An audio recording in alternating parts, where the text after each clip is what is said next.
ബഹിഷ്കരണം Rafale Israel കാണിച്ചു കൂട്ടിയതൊക്കെ നിങ്ങൾ കണ്ടിട്ടുണ്ടാവും. ഞാൻ ഉൾപ്പെടെ നിങ്ങളടക്കം സ്റ്റോറി ഇട്ടിട്ടുണ്ടാവും. ബട്ട് നമ്മൾ ഹെൽപ്ലെസ് ആണ്.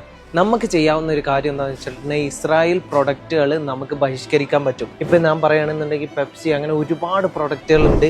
നിങ്ങൾക്ക് എന്ത് ചെയ്യാൻ പറ്റും എന്ന് വെച്ചാൽ ഫോണിൽ ഇതുപോലെ ആപ്ലിക്കേഷൻ ഉണ്ട്, നോ താങ്ക്സ് എന്ന് പറഞ്ഞിട്ടുള്ള. ഇത് ഇൻസ്റ്റാൾ ചെയ്ത് കഴിഞ്ഞാൽ ചെറിയ ഇൻ്റർഫേസ് ആണ്. ഇതിൽ സ്കാൻ ബാർ ഉണ്ടാവും.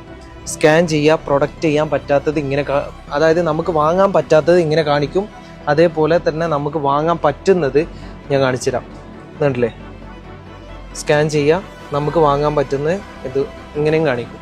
എല്ലാവരും വീക്കിലി ആയാലും നിങ്ങൾ ഗ്രോസറി ഐറ്റംസ് ഒക്കെ വാങ്ങാൻ വേണ്ടിയിട്ട് പോകുന്നതാണ്. മാക്സിമം നമ്മളെ കൊണ്ട്, അതായത് അവർക്ക് പോകുന്ന ഫണ്ടിൽ ചെറിയൊരു വ്യതിയാനെങ്കിലും നമുക്ക് വരുത്താൻ സാധിച്ചിട്ടുണ്ടെങ്കിൽ നമുക്ക് ചെയ്യാൻ പറ്റുന്ന ഹെൽപ്പ് എന്ന് പറഞ്ഞിട്ടുണ്ടെങ്കിൽ അത് മാത്രമായിരിക്കും. സോ മാക്സിമം എല്ലാവർക്കും ഈ ആപ്ലിക്കേഷൻ്റെ കാര്യം അയച്ചു കൊടുക്കുക. നോ താങ്ക്സ് എന്നാണ് ആപ്ലിക്കേഷൻ്റെ പേര്. ആൻഡ്രോയിഡ്, iOS എല്ലാത്തിലും ഉണ്ട്. മാക്സിമം ഈ വീഡിയോ ഷെയർ ചെയ്ത് കൊടുക്കാം.